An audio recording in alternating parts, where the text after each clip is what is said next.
Hello दोस्तों, स्वागत है आपका लॉजिक्स एंड अकाउंट्स में। आज हम क्या करेंगे?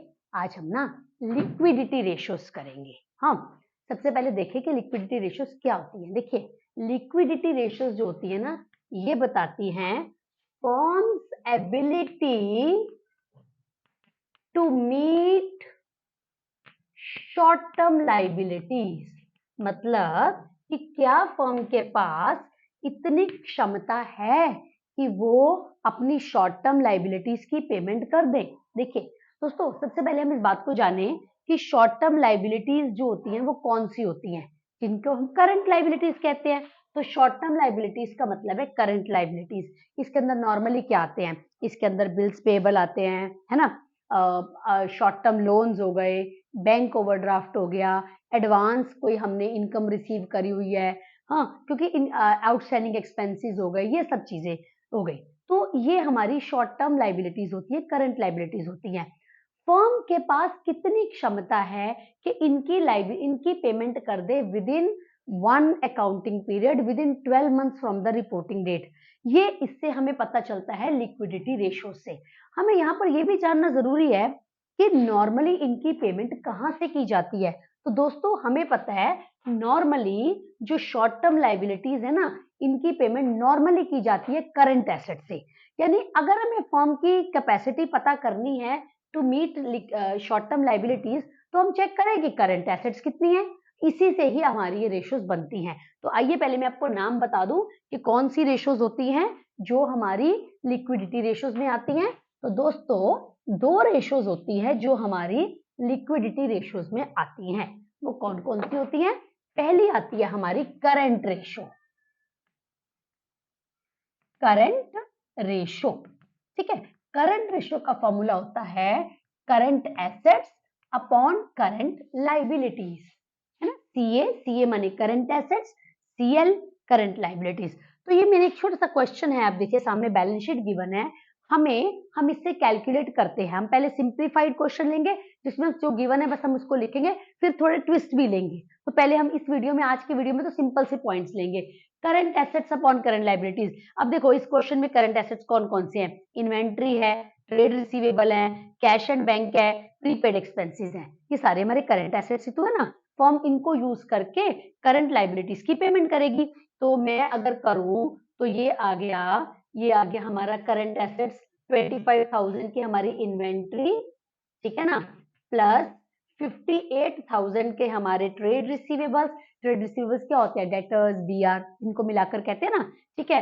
प्लस कैश और बैंक 22,000 रुपए का, ठीक है, प्लस प्रीपेड एक्सपेंसेस 15,000 के, डिवाइडेड बाय करंट लाइबिलिटीज। इस क्वेश्चन में देखो करंट लाइबिलिटीज में क्या क्या है? Debenture, loan, long term provision, ये तो सब लॉन्ग टर्म है ना। तो करंट के देखो शॉर्ट ट्रेड पेबल क्या होते हैं? बिल्स पेबल, क्रेडिटर्स, ये हमारी करंट लाइबिलिटी है।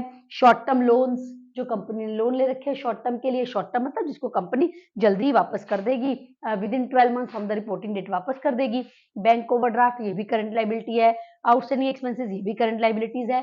तो current assets upon current liabilities, तो मैं चेक करूं कितने के हैं? ट्रेड पेबल हो गए हमारे 30,000 के, प्लस शॉर्ट टर्म लोन्स हो गए हमारे 10,000 रुपीज के, प्लस बैंक ओवरड्राफ्ट हो गया हमारा 8,000 रुपीज का, प्लस आउटस्टैंडिंग एक्सपेंसेस हो गए 2,000। मैं अगर अब इसको सॉल्व करूं तो कितना आता है? देखे जरा, ये आता है हमारा 25 और 15 40, 40 और 20 60, 60 और 60 120, यानी कि 1,20,000। एक बार मैं दोबारा देख लूं जरा, सही है कि नहीं? हाँ, 5 2 7 8 15, 5 20, 2 2 4, 5 9 2 11 और 1 12, ठीक है। 1,20,000 डिवाइडेड बाय करंट लाइबिलिटीज 30, 40 और 10 50, यानी फर्म के पास करंट एसेट्स हैं 1,20,000 की और करंट लाइबिलिटीज है 50,000 की, यानी फर्म के पास एनफ करंट एसेट्स है। अब कितने हैं जरा सॉल्व करके देखें इसको। अगर मैं इसको सॉल्व करूं तो बना 12/5, मैं थोड़ा सा और सॉल्व करूं तो 2.4:1, यानी फर्म के पास जो करंट एसेट्स हैं वो करंट लाइबिलिटीज का 2.4:1 है, यानी 2.4 टाइम्स है। यानी अगर 1 रुपए की करंट लाइबिलिटी है तो करंट एसेट्स कितने के? 2.4 रुपीज के। ये हम अपनी बात को सिंप्लीफाई करने के लिए मानते हैं। अच्छा दोस्तों, यहाँ पर मैं आपको ये भी कहना चाहूंगी कि करंट रेशो कितनी होनी चाहिए। देखो ऐसे ना कोई फिक्स रूल नहीं है रेशोज का, लेकिन फिर भी हम अक्सर कहते हैं कि जो हमारी आइडियल करंट रेशो है ना, आइडियल 2:1 है। इसका क्या मतलब है 2:1? कि करंट एसेट्स जो है ना करंट लाइबिलिटीज का डबल होना चाहिए। अगर इससे ज्यादा है तो मतलब कंपनी अपनी करंट एसेट्स को अच्छे से यूज नहीं कर पा रही, और अगर इससे कम है तो क्रेडिटर्स या जो हमारी शॉर्ट टर्म लाइबिलिटीज है ना उनके लिए थोड़ा सा मुश्किल हो जाता है फर्म पे विश्वास करना। तो 2:1 ऐसी रेशियो है जो बिजनेस के लिए भी अच्छी है, और जो हमारे आउटसाइडर्स हैं, जो हमारे क्रेडिटर्स हैं, या जो भी और भी हमारी शॉर्ट टर्म लाइबिलिटीज है उनके लिए सेफ है। हालांकि अच्छी फर्म्स होती है ना दोस्तों, वो 2:1 में भी काम कर चलाती हैं अगर, लेकिन उसके लिए आपके पास मार्केट में ट्रस्ट होना चाहिए। तो हम एक जनरल कह सकते हैं कि 2:1 जो है ठीक मानी जाती है। ठीक है, चलो ये हमारी मैंने आपको पहली बताई लिक्विडिटी रेशियोज के अंदर जो आती है वो है करंट रेशियो। इसके बाद दूसरी मैं आपको बताती हूँ। दूसरी रेशियो जो है वो है एसिड टेस्ट रेशियो, ये भी कहते हैं। इसको क्विक रेशियो भी कहते हैं। ठीक है, इसको लिक्विड रेशियो भी कहते हैं। देखो दोस्तों, कंफ्यूज नहीं होना, जो मैंने कैटेगरी ली है वो है लिक्विडिटी, लिक्विडिटी रेशियो, और ये रेशियो है लिक्विड रेशियो, है ना। तो लिक्विड रेशियो का फॉर्मूला होता है, क्या होता है मैं आपको बताऊं, liquid assets it is equal to liquid assets upon current liabilities. Logic समझते हैं इस बात का, ठीक है, फॉर्मूला तो आप कर ही लोगे। लिक्विड एसेट्स, अब लिक्विड एसेट्स कौन से एसेट्स होते हैं? देखो अगर अब मैं इसमें देखूं ना, इस अपने करंट एसेट्स में देखो, हमने हालांकि करंट रेशियो में कहा कि कितने करंट एसेट्स है जिससे हम करंट लाइबिलिटीज की पेमेंट कर देंगे। Normally by definition current assets वो वाले एसेट्स होते हैं कि जिनको हम ये एज्यूम करते हैं कि within 12 months from the reporting date. Reporting date का क्या मतलब होता है? डेट जिस दिन आप बैलेंस शीट बना रहे हो, यानी जिस दिन ये बैलेंस शीट बनी उस डेट के 12 महीने के अंदर अंदर जो है ये कैश में या बेनिफिट्स में कन्वर्ट हो जाएंगे, है ना। या तो कैश, जैसे कि इन्वेंट्री बिक जाएगी, हम ये मान के चल रहे हैं, ट्रेड रिसीवेबल से पैसा आ जाएगा। हाँ, कैश एंड बैंक तो ऑलरेडी कैश की फॉर्म में है। अगर कोई शॉर्ट टर्म इन्वेस्टमेंट है तो उनको हम बेच लेंगे। प्रीपेड एक्सपेंसेस है, इससे बेनिफिट मिल जाएगा, ऐसा हम मानते हैं, है ना। लेकिन अगर मैं समझूं तो क्या, अगर एक बार मैं इन्वेंट्री को जानूं तो क्या इन्वेंट्री, हालांकि डेफिनेशन के हिसाब से करंट रेशो है, पर पॉइंट ये आता है कि क्या ये पक्का है कि ये बिक जाएगा? इन्वेंट्री माने स्टॉक आपका जो पड़ा हुआ है, ये पक्का बिक जाएगा? देखो आप तो जानते हो ना, कॉम्पिटिटिव वर्ल्ड है, डिमांड एंड सप्लाई की बात होती है। हो सकता है बिक जाए, हो सकता है आज जिस दिन बैलेंस शीट बनाई उसकी शाम को ही बिक जाए, उसके अगले दिन सुबह सुबह बिक जाए, लेकिन कोई पक्का तो नहीं पता ना। ठीक है ना दोस्तों, इन्वेंट्री का बिकना जो है ना वो पक्का नहीं है कि 12 मंथ्स के अंदर बिक ही जाएगा। My point is clear. Trade receivable, मान लो 3 महीने के लिए 4 महीने के लिए उन्होंने लिख के दिया हुआ है तो हमको पैसे दे देंगे, हाँ भाई हो जाएगा। कैश एंड बैंक तो ऑलरेडी कैश की फॉर्म में है, शॉर्ट टर्म इन्वेस्टमेंट बेच लेंगे। अब आ जाओ प्रीपेड एक्सपेंसेस।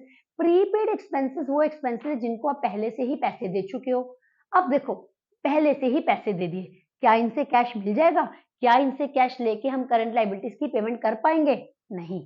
बेनिफिट में तो कन्वर्ट करा सकते हो, कैश में नहीं। यानी कि लिक्विड एसेट्स कौन सी होती हैं? वो एसेट्स जो कि पक्का है, पक्का से मतलब पूरी पूरी उम्मीद है कि ये कैश में कन्वर्ट हो जाएंगे, इनसे हम करंट लाइबिलिटीज की पेमेंट कर देंगे। तो अगर मैं देखूं तो मैं ये कह सकती हूँ कि लिक्विड एसेट्स जो होती हैं वो क्या होती हैं? वो होती हैं हमारी current assets minus inventory minus prepaid expenses. जितने करंट एसेट्स हैं उसमें से आप इन्वेंट्री माइनस कर लो और उसमें से आप प्रीपेड एक्सपेंसेस माइनस कर लो, तो हमारा लिक्विड एसेट्स आते हैं। अच्छा, लिक्विड एलए का मतलब लिक्विड एसेट्स, आई होप ये आप समझ रहे हो। इसको हम क्विक एसेट्स भी कहते हैं। क्विक, क्विक बिक जाएंगे, जल्दी बिक कैश में कन्वर्ट हो जाएंगे ये। ठीक है, तो अब यानी कि हमारे पास दो तरीके हैं, या तो मैं करंट एसेट्स का टोटल लेके उसमें से इन्वेंट्री और प्रीपेड एक्सपेंसेस माइनस कर लूं, एक तरीका तो ये है अगर मुझे लिक्विड एसेट्स निकालने हैं, या मैं करंट एसेट्स की लिस्ट देखूं उसमें इन्वेंट्री को छोड़ दूं और प्रीपेड एक्सपेंसेस को छोड़ दूं। ठीक है, वो लिक्विड एसेट्स है। तो आइए इस क्वेश्चन में हम कैलकुलेट करते हैं हम कैलकुलेट करते हैं quick ratio is equal to liquid assets. Inventory liquid है नहीं है, मतलब ट्रेड रिसीवेबल लिक्विड है, हाँ भाई है, कितने के हैं 58,000 के, ठीक है। कैश एट बैंक ये तो हाईली लिक्विड एसेट है ही है ऑब्वियसली 22,000। प्रीपेड एक्सपेंसेस लिक्विड है नहीं भाई, नहीं है liquid. Divided by current liabilities वो हमने ऊपर ऑलरेडी कैलकुलेट करा हुआ है 50,000। अब अगर मैं इसको सॉल्व करूं तो कितना आ गया 50 और 20 70 और 10 80 80,000 डिवाइडेड बाय 50,000 यानी कि 8.5 यानी कि 1.6 1 पॉइंट कितना है 1.6 इज टू 1 यानी कि क्या मतलब हो गया फर्म के पास कितनी लिक्विड एसेट्स हैं 1 रुपए की करंट लायबिलिटी के लिए फर्म के पास 1.6 रुपीज है पैसे देने के लिए, ठीक है। ये हो गई हमारी क्विक रेशो। अब बात करते हैं कि आइडियल क्विक रेशो क्या है भाई, कितनी होनी चाहिए। तो देखो दोस्तों, माना ये जाता है कि जैसे आइडियल करंट रेशो 2:1 है, ऐसे आइडियल क्विक रेशो जो होती है, आइडियल क्विक रेशो जो होती है वो होती है 1:1। यानी फर्म के पास इतने लिक्विड एसेट्स होने चाहिए जितनी की करंट लायबिलिटीज हैं। हर 1 रुपए की करंट लायबिलिटी के लिए 1 रुपए की करंट लिक्विड एसेट होनी चाहिए, ठीक है। जबकि करंट रेशो डबल मानी जाती है, क्यों? क्योंकि करंट रेशो के अंदर तो स्टॉक भी पड़ा हुआ है ना, प्रीपेड एक्सपेंसेस भी तो हैं, तो ज्यादा होंगे तभी पैसे दे पाओगे, क्योंकि इन्वेंट्री का तो पक्का नहीं पता ना, बिके ना बिके। प्रीपेड एक्सपेंसेस तो कैश में कन्वर्ट होने ही नहीं है, ठीक है ना दोस्तों। ये मेरी बात समझ गए ना। तो हमने इस आज की छोटा सा जो मैंने वीडियो बनाया, इसमें मैंने आपको ये समझाने की कोशिश करी है कि करंट रेशो और लिक्विड रेशो क्या होते हैं, कैसे कैलकुलेट करते हैं। अपने नेक्स्ट वीडियो में हम ना, क्योंकि इसमें ना बहुत सारी कॉम्प्लिकेशंस होती हैं, कोई इसका डबल है, कुछ है, इस तरीके से करके होता है, तो कैसे मिसिंग फिगर्स निकालते हैं, ठीक है दोस्तों। तो वो जो है हम अपने नेक्स्ट वीडियो में बताएंगे। आज के इस वीडियो में बेसिक बातें जो आपको समझाई हैं उनको जरूर एक बार देख लेना है आपने, ठीक है। हमारे चैनल को लाइक करना मत भूलिएगा और वीडियो को लाइक कर दीजिएगा, चैनल को सब्सक्राइब कर दीजिएगा। नेक्स्ट वीडियो को वेट करिए, हम इससे रिलेटेड और थोड़े से कॉम्प्लिकेटेड पॉइंट्स हुए उनको समझाएंगे। Till then, goodbye all of you.